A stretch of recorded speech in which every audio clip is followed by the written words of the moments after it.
Hi everyone, it's me again, and Squish Gang is present. And today we're going to break down the seemingly over year-long feud between SSSniperwolf and Jacksfilms, and kind of like how we got to this sort of boiling point that it's at now, and just the nuances, the discourse around it online. So a little bit more of a comprehensive look at this whole thing from also not a dude, because every single video I've ever found on this is all by dudes. This might be a fun change, someone with fun eyeliner on, or I don't know. Anyway, before we get into that, links, socials, ways to support the channel, sources as well, including Amazon wishlist, Patreon, YouTube members, and any affiliate links, which are marked properly as per the FTC, all down below, along with an email to suggest content if you so desire. I would also like to thank my current YouTube members, and patrons with their names on the screen.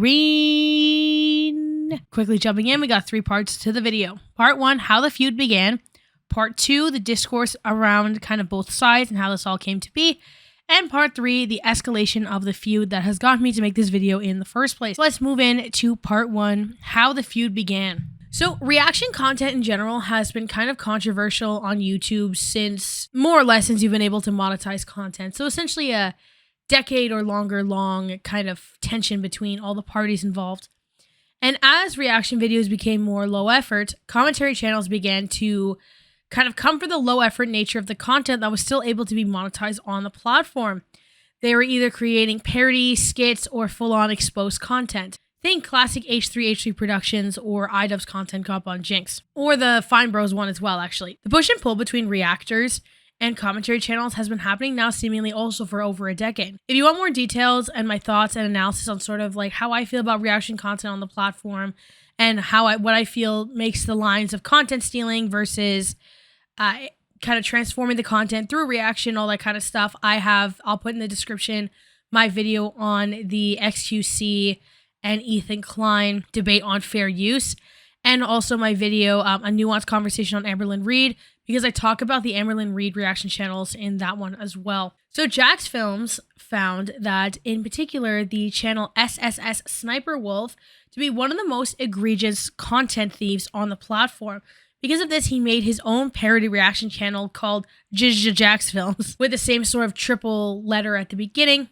Jacksfilms started the channel just under a year ago on October 26th, 2022 with a video titled TikToks That Give Me a Tummy Ache. The channel is a reaction channel in the same way that SSSniperwolf's is. However, he's only exclusively reacting to SSSniperwolf's reaction videos. So sort of a meta reaction where he's reacting to reaction content. In this, he adds commentary to Sniperwolf's videos, criticizes the way that she approaches the reactions, and makes a point to stop the video and credit the people in the usually TikToks that she's reacting to, especially when she makes an effort to hide, or seemingly makes an effort to hide who made it, or if she gets it from a sort of other content farm. Think Barstool Sports reposts, Viral Hog, things along that line. Hold on. We have an interesting accusation here. We have a tweet. The Ackman writes, "These reaction channels are so fucking awful. They reuse the same react clips in the same video to hit the 8-minute mark for mid-roll ads. And you even attached a 30-second video to go with it." Whoa. I don't know how people jump this high. Oh, he jumped on like a little trampoline thing. Dunked himself too. Okay. Does that count for extra No. No, does she literally do the same thing? Whoa. I don't know how people jump this high. Oh, he jumped on like a little trampoline thing. I was like, there's no way. Actman, you're just jealous that you don't repeat the same clips in your videos twice to get to that juicy 8-minute mark. Channel eventually expanded into stream clips of this video style that Jacksfilms calls Sniperwolf Bingo, where they find typical things that happen in her videos and they have, you know, a bingo card. It's pretty self-explanatory. He also has short videos where he defines certain aspects that he discusses frequently, such as content theft, freebooting, what makes a reaction, etc. Of course, the reaction videos that he was making at the beginning. But to this day, he's still very frequently posting on the channel daily or almost daily for the most part. The feud began to grow a lot more as of July of this year of 2023 when the YouTube creator's Twitter account did a tweet that said, "Where does SSSniperwolf get her ideas for her videos from her fans?" was more or less the essence of the tweet. If I find it, I'll put it on screen.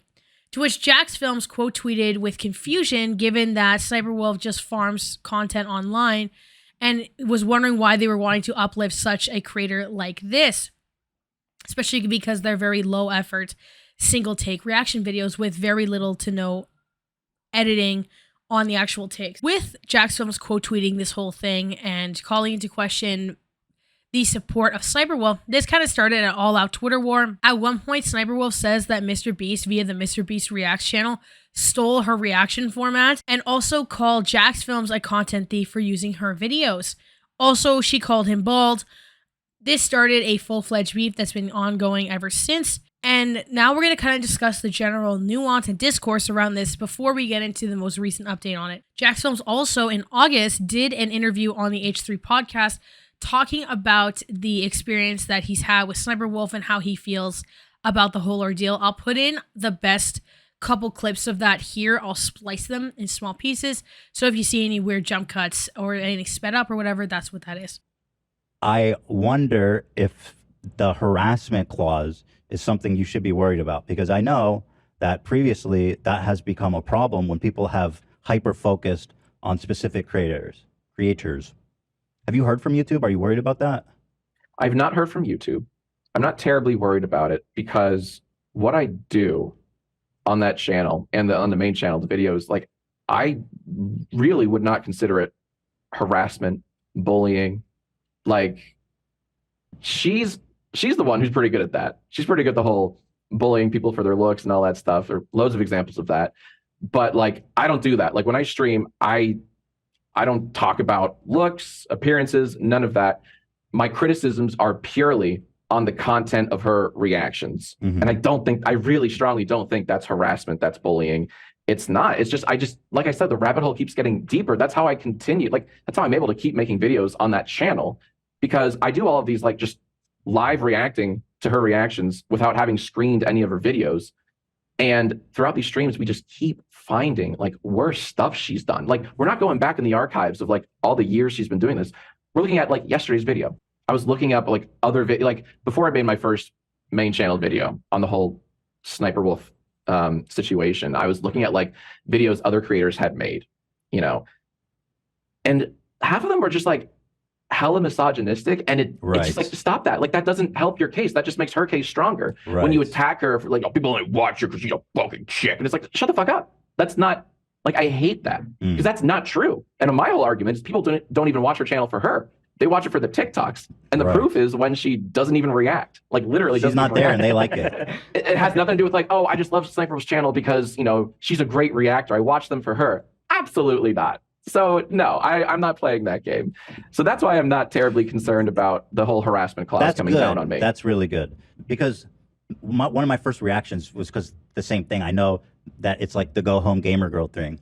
Like any of these top women streamers are the target of so much misogyny and just stupid crap like that.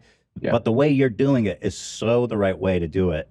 And I don't think anyone could ever level that against you. Maybe Trisha Paytas. That is the goal, honestly, to make it like something greater than itself, like greater than the sum of its parts. And it's a lot of fun. Like we keep adding new like bingo spaces all the time. People get real competitive with how we play bingo. Like I haven't played bingo in like, I don't know, 15 years. And all of a sudden, like we're doing it 3 times a week. It's fun. It's goofy fun. Every stream turns into a party too. Like the whole origin of all those videos, they come from Twitch streams. And it's just good times, good vibes. And we all just kind of laugh at like, cause what else can you do? Right? Because the whole situation is so ridiculous. In fact, our last stream on Monday night, we had someone, someone who created TikTok that SSniperwolf stole in that video. In fact, we were reacting to SSniperwolf's reaction to that video, to that TikTok, where the Mikey Skates is the TikTok account. He came in and said, hey, yeah, I'm the guy that made that TikTok. And I asked her in the comments, like, you didn't have my permission to do that. And I can't find my comment in her video because, and we found out, we did a little digging. She filters, she and her team, they filter out keywords. Like, I think it's permission, content, you know, really those gross 4-letter words. Hold on. Content. So if someone were to sue her for copyright infringement, the fact that she's filtering out permission proves willful infringement. And that's the thing that if you can really prove, you can really fuck them. It doubles the penalties. Part 2 is the discourse around both sides. So in order to understand how Sniperwolf reacts to criticism in the way that she does and the overall context and atmosphere around this, I want to delve into kind of the past with Sniperwolf and the sort of nature of the type of content that she came from. So Sniperwolf initially gained popularity in the mid-2010s from gameplay and cosplay content. The gaming genre of content is one that is still and was especially at the time very male-dominated. And it was more common than not that when any woman sort of gained popularity, they would be called kind of this sort of gamer girl content creator. And they were subjugated to constant misogyny and assumptions that the only reason that they would want to pursue making money through video game playing in this sort of area of content was that they were sort of serving the male gaze. They were just trying to manipulate lonely gamer guys into like giving them money to simp for them, more or less. Alternatively, and also borderline comically, men become angry that this sort of like female gaze on the other end is not as easily profitable on a mass scale. Think the anger towards hot tub streamers, OnlyFans girls, gamer girls, cosplay girls, just general most female content creators if they're not doing like beauty or makeup content or vlogs, and they see this as a sort of mode of taking advantage of them, profiting on this sort of easily identifiable male gaze. However, not necessarily ever considering or unpacking that this male gaze is so clear and easy to gain from because society perceives women as sexual beings first for the male gaze, then, you know, a lot of the time people second. And because of that, women are like, well, if we're going to be subject to all this, to constant violence, to constant criticism, to constant hate, why not just take this time to profit as much as possible? Because it's either you're going to get the hate anyways and not be able to make any money off of it, or you could turn it around. And I think that if we're talking about kind of the gamer girl genre, the context of harassment, because some people are considering the Jacksfilms channel to be sort of a line of harassment, we need to kind of go back to 2020 and think about the Leafy and Pokimane feud that occurred at the time. So for those of you who do not know, there was a popular creator in 2016 named Leafy is Here. 2015, 2016 was his peak popularity, where he would do commentary over gameplay content, so he was in the gaming sphere. In 2020, he decided to come back to making videos very casually and more in a relaxed style, given that it seems that he had made enough money in 2016 to live off of and did a lot of stock trading and things like that. Anyways, in this time, he eventually began to make videos specifically on the streamer named Pokimane, who is a woman and does gaming content on Twitch along with other more casual just chatting streams and things like that. However, Leafy began to make 5, 6, 7 videos on Pokimane nonstop, talking about that she has a secret boyfriend that she's not telling anyone about, because if she told people that she had a boyfriend, that they would stop simping for her and stop giving her donations. And also did this sort of video on which was speed running, getting banned from Pokimane's Discord, and was weaponizing his audience to harass Pokimane on streams or in the Discord community. After this consistent harassment, Pokimane started tweeting at YouTube, so did other people. People started reporting the videos, and Leafy is Here was permanently banned from YouTube, along with any new channels that he tried to make at the time. Because of the sheer volume of content that Jacksfilms is producing that is talking about Sniperwolf and reacting to her videos, people are drawing parallels between that and the Pokimane and Leafy feud. However, Jacksfilms is dedicating to the picking at the reaction content, the structure of the reaction content, and is not on a basis of promoting harassment or hate towards Sniperwolf in any way. And any comments in relation to any sort of maybe reporting or banning or bringing up anything is always in talking about getting the creators promoted and getting the creators the views that they deserve by just being put into this content farm, and not on, oh, I don't like Sniperwolf because she's a woman. I don't like Sniperwolf because men simp over her. I don't like Sniperwolf because of XYZ, which has been something that she's been a victim of from commentary for a very long time. That's why there is grounds to a little bit of a fear that might be present of Jacksfilms being a man in this sort of sphere, because while it's someone outside of his control, this fact, it does remain relevant. Jacksfilms is associated with a very male-dominated commentary sphere, such as H3HC Productions, he was on the interview with. He's done stuff with iDubbbz. A lot of this feud has been covered by Mudahar, Some Ordinary Gamers, Moist Critical, Charlie, Penguinzo, that guy, that whole, poopy, butthole, stinky, deep voice guy. There's been covered, and his sphere is very male-driven and male-dominated. I would not say this with certainty, I suppose, because I don't have access to his analytics, but this genre of content also is typically strong and heavy in this male audience. And because when you have all these commentary videos by men about Sniperwolf, there are often these misogynistic digs, not by Jacksfilms himself in this context, but by other creators that are kind of thrown in as a means of, oh, well, if this person is not well liked and if this person is doing wrong, it's okay to put these things in. But as opposed to that being a silly little joke that you can throw into someone who's already a punching bag, what's happening instead is that it's giving Sniperwolf an out of those who are criticizing her in this scenario or in any other scenario in general, which is going to be interesting because when I was looking, couldn't really find many women that talked about this.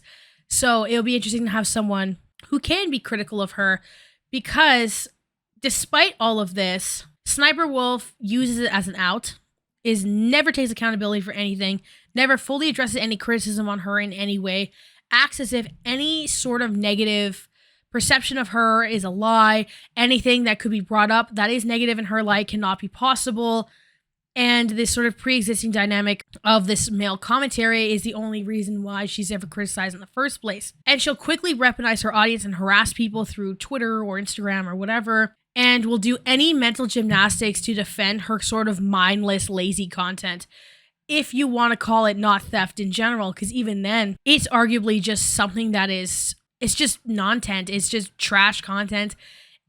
It's mind-numbing. I can't sit through a single one of her videos. It's just such dribble. It's just repeating what's going on in these videos. And because of her popularity from the gameplay videos, from the cosplay, from even just her physical general attractiveness, which does play a certain element in putting her apart from other kind of mindless content creators in this regard. But then, mind you, there are men that are successful in the same way. Think Bentelect, for example, is able to put herself on this pedestal because like YouTube promotes her and these platforms promote her. She was at keynote speaker at VidCon, and that's where Jacksfilms has so much of that pushback. So no accountability, no effort, constantly uplifted on the platform for some reason. I think brought her this sort of ego that she's able to have that has gotten us into this mess in the first place, because I want to get into the recent upscaling of this whole debacle in part 3. So part 3 is the feud escalation. I'm going to start this actually with a TikTok that I came across that really funny. It's a very funny outline of how it happens, but it's pretty accurate. So I'll put that in now. And I'll tag them down below and credit them. Sniperwolf, hello. Yeah, I don't really agree with the videos that you're making. Not only are you stealing views from people who make original content, but you're also regurgitating the same stale reactions from every other video you've made of the same content. 308 Negra Arroyo Lane, Albuquerque, New Mexico, 817. So now that we have a bit of a TLDR on the whole ordeal, about 2 nights ago as of filming this, Sniperwolf was doing some sort of shoot in the same neighborhood that Jacksfilms lives in, and posted a story that she's 5 minutes away from where Jacksfilms lives and wants to confront him. So this was already borderline doxing if people figured out, or if she had ever mentioned where she was, that locates him within a very small space. And this is as far as I thought that it went, until I saw on Twitter the next day a video of Jacksfilms having to abruptly end his stream because Sniperwolf doxed him. So what actually happened was, after that 5-minute post, she actually went to Jacksfilms' house and then filmed the outside of his house. After that gained a lot of attention and people being like, this is absolutely abysmal, she quickly deleted it and replaced it with this post that said that if anyone claimed that she was doxing, she doesn't even know how to dox, that was defamation. And I love that this has become a new buzzword, a new flag for YouTube creators to just throw that around, having no concept of what it means at all. And Sniperwolf also said that it wasn't doxing because she was able to find Jacksfilms' address on the internet, as if that wasn't just potentially recycling someone else's dox, and that's how she got it in the first place. So the next day, Sniperwolf made a post joking about it. This picture here, I'll put it on screen. Very classy as always. And that sort of catches us up to where we are now.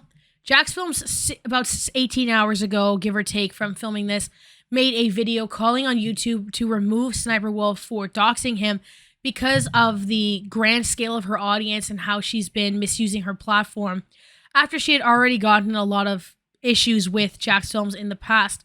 Last night, Sniperwolf, a massive YouTuber, showed up outside of our home, recorded a video of our home, and then posted it to her 5.6 million Instagram followers, goading me with the line, "Let's talk like adults." In my 17 years on YouTube, I've never once had someone come to my home and vaguely threaten me. Sniperwolf needs to be deplatformed. In this exact moment, she turned from a mere content thief to someone who doxes and stalks her critics.